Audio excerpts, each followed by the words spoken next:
Hello everyone, welcome to Star IQ. Star IQ के इस YouTube channel पे आप सभी का बहुत बहुत स्वागत है। 26 नवंबर 2022 के आज नेशनल और इंटरनेशनल करंट अफेयर इस वीडियो में मैं आपको पढ़ाने वाला हूं। अगर आपने अभी तक स्टार आईक्यू चैनल को सब्सक्राइब नहीं किया है तो कर लीजिएगा, अपने दोस्तों को भी ज़रूर शेयर कर दीजिएगा इस पर्टिकुलर यूट्यूब चैनल को। दोस्तों, आज ही के दिन मनाया जाता है इंडियन कॉन्स्टिट्यूशन डे, तो आप सभी को मेरी तरफ से हार्दिक शुभकामनाएं भारतीय संविधान दिवस की। भारतीय संविधान दुनिया का सबसे लंबा लिखा हुआ संविधान है, longest written constitution in the world. इसके अंदर टोटल 395 आर्टिकल है, 22 इसके भाग है और 12 इसके अंदर अनुसूचियां हैं वर्तमान की ओर देखा जाए तो। और ये जो संविधान दिवस है ये साल 2015 में नरेंद्र मोदी जी ने अनाउंस किया था 26 नवंबर को, और ये 26 नवंबर को उस टाइम पे 125वीं डॉक्टर भीमराव अंबेडकर जी की जयंती थी, उन्हीं को ही समर्पित करने के लिए। क्योंकि आप भीमराव अंबेडकर को बहुत इंपॉर्टेंट पार्ट मानते हो, ड्राफ्टिंग कमेटी का अध्यक्ष मानते हो, इस संविधान को बनाने में बहुत इंपॉर्टेंट रोल जो है ना वो इन्हीं का रहा था। इसी करके ही इन्हीं की ही जयंती को 125वीं बर्थ एनिवर्सरी को जो 2015 में जो सेलिब्रेट की गई थी, इसी दिन ही 26 नवंबर को ही ये मनाया गया है कॉन्स्टिट्यूशन डे। तो वेरी वेरी इंपॉर्टेंट है, ज़रूर आप लोगों को याद कर लेना है ये, ठीक है। आइए आगे चलते हैं। उससे पहले आपको बता देता हूँ, इस क्लास का पीडीएफ चाहिए तो स्टार आईक्यू टेलीग्राम चैनल जरूर ज्वाइन कर लेना।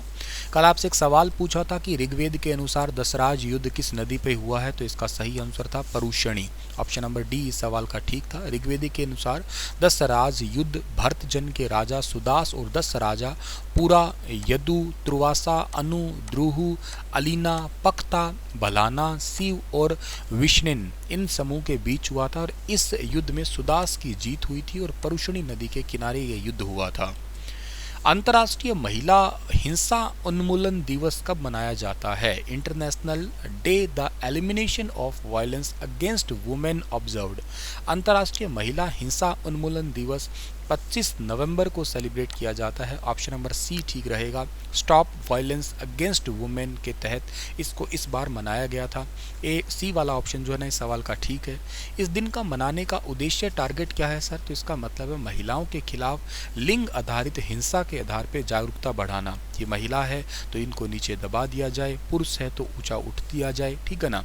तो इस लिंग आधार पे जो है ना महिलाओं के आधारित तो हिंसा होती है, उसकी जागरूकता को कम करने के खिलाफ ये दिवस मनाते हैं। एक्चुअली थोड़ा इतिहास में अगर आपको मैं लेके जाऊं तो 25 नवंबर 1960 की बात है। तब डोमिनियन तानाशाह राफेल ट्रूजलो के आदेश पर 3 मिराबल बहनों की हत्या कर दी गई थी। 1981 में कैरेबियन फेमिनिस्ट एन क्वेंट्रॉस और लैटिन अमेरिका के कार्यकर्ताओं ने महिला के खिलाफ हिंसा के बारे में जागरूकता बढ़ाने के लिए इस दिन को टैग कर दिया।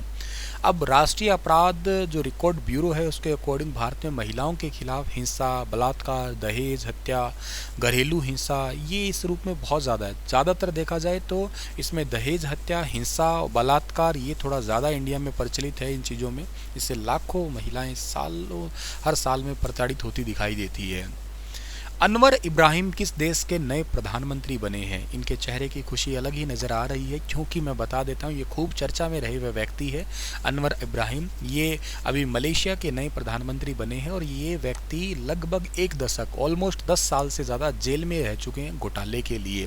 पहले ये उप प्रधानमंत्री के पद पे थे, अब ये देश के नए प्रधानमंत्री के रूप में मलेशिया के राजा है जिनका नाम है पाक्तन हरपन। इन्होंने अनवर इब्राहिम को देश का नया प्रधानमंत्री नामित कर दिया। इस राष्ट्र के 9 सम्राटों को एक विशेष बैठक में राजा और इसके साथ विचार विमर्श के साथ एक फैसला लिया गया।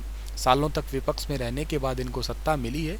मलेशिया के प्रधानमंत्री अनवर इब्राहिम भ्रष्टाचार और सोडोमी के लगभग इस आरोप में दशकों तक जेल में रहे। हालांकि इनके जो प्रशंसक है उन्होंने कहा कि तो राजनीतिक खेल है, कोई बात नहीं है, चलता रहता है, जेल में आना जाना कोई टेंशन वाली बात नहीं है। 19 नवंबर को चुनाव के बाद में गतिरोध चल रहा था यहाँ पे। 2018 से लेके मलेशिया में 3 बार चुनाव हो चुके हैं अब तक। अनवर इब्राहिम 1990 में उप प्रधानमंत्री थे, 2018 में प्रधानमंत्री बनने से थोड़ा सा ही चूक गए थे यूँ समझिएगा। मलेशिया के राजा का नाम भी बता देता हूँ, किंग सुल्तान अब्दुल्लाह सुल्तान अहमद शाह।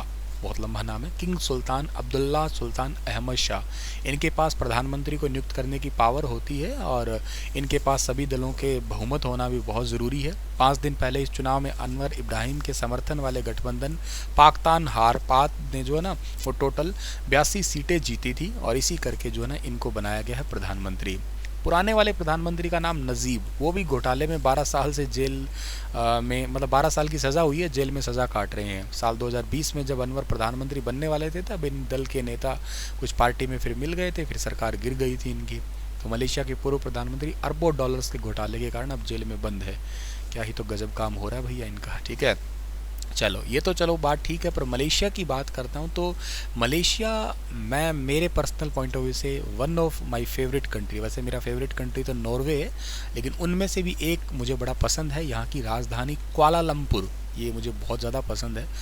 कभी ज़िंदगी में मौका मिला तो यहाँ ज़रूर जाऊँगा एक बार में। यहाँ के प्रधानमंत्री अनवर इब्राहिम तो बन ही गए हैं, ठीक है, और कुआलालंपुर जो है ना यहाँ की राजधानी ज़रूर याद रखना आप लोग। दक्षिण चीन सागर से 2 भागों में ये बंटा हुआ है और मलेशिया का दूसरा हिस्सा जो कभी कभी पूर्व मलेशिया के नाम से जाना जाता है, दक्षिण चीन सागर के बोर्नियो द्वीप के ऊपर पड़ने वाला है ये, ठीक है। ये दक्षिण चीन सागर से 2 पार्ट है ना इसके बंटे हुए, एक पार्ट इस साइड मैप में है इसका, ठीक है।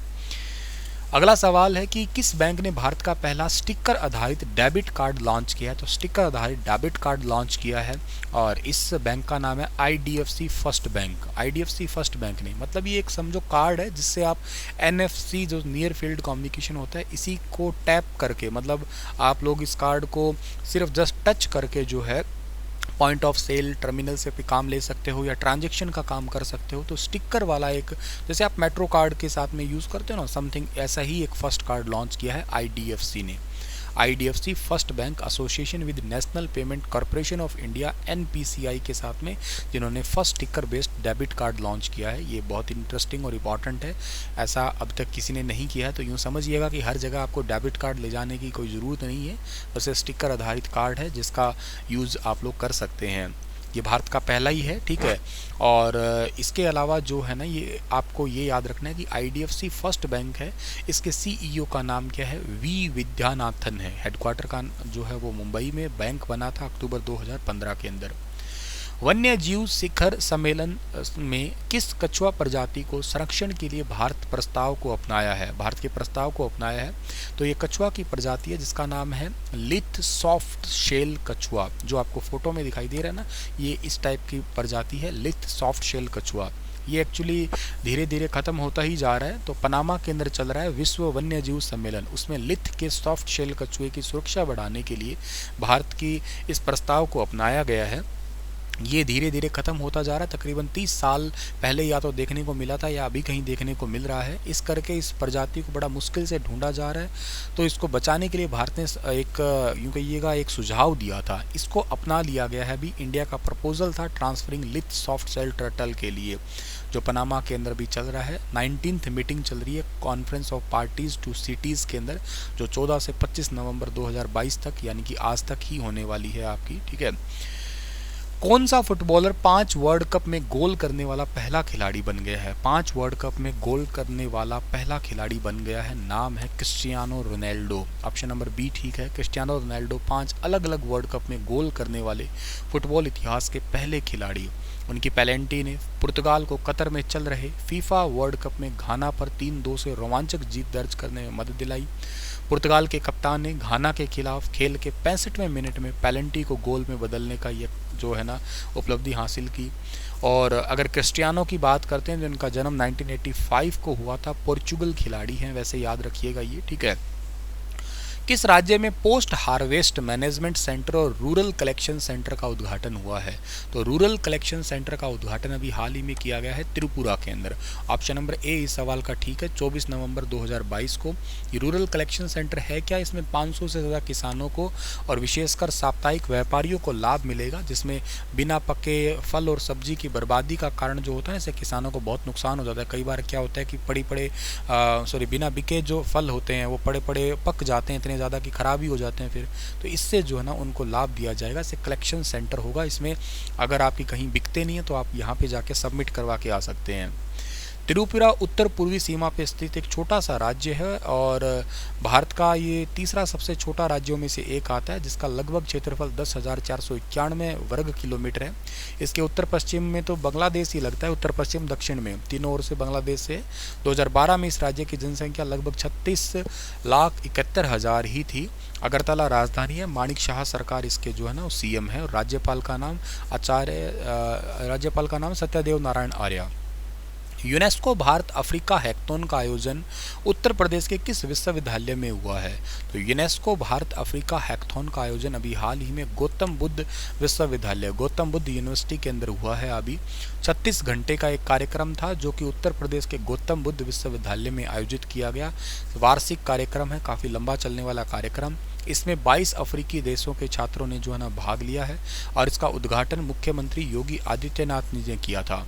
ये हैकथॉन एक कॉड फेस्ट के रूप में जाना जाता है। इसमें सामाजिक कोडिंग घटना टाइप से होती है। तो इसमें क्या करते हैं, कंप्यूटर और जो इंटरेस्टेड पर्सन होते हैं एक नया सॉफ्टवेयर बनाना या सुधारने के लिए साथ लेके आते हैं, मतलब सॉफ्टवेयर बना के लेके आते हैं ये। और हैकथॉन में जो है ना वो बेसिकली एग्रीकल्चर, हेल्थ, एनर्जी, पीने के पानी, इससे रिलेटेड टेक्नोलॉजी के समाधान खोजने के लिए लेके आते हैं। 36 घंटे तक लगातार कोडिंग में लगे रहते हैं ये, ठीक है ना, मतलब लगातार चलता है ये। सो लाइव करके दिखाना होता है आपका। हैकथॉन में भाग लेने वाले स्टूडेंट जैसे बोत्सवाना, कैमरून, स्वाजीलैंड, इथोपिया, इसके अलावा गिनी, गाम्बिया, घाना, ये कई सारे देशों के जो है ना छात्रों ने हिस्सा लिया। अफ्रीकी छात्र ज़्यादातर थे। वाराणसी, प्रयागराज, अयोध्या जैसे प्राचीन शहरों को यात्रा करने के लिए आमंत्रित किया है इन स्टूडेंट्स को, ताकि प्राचीन शहरों को देख के कुछ सीखा जा सके।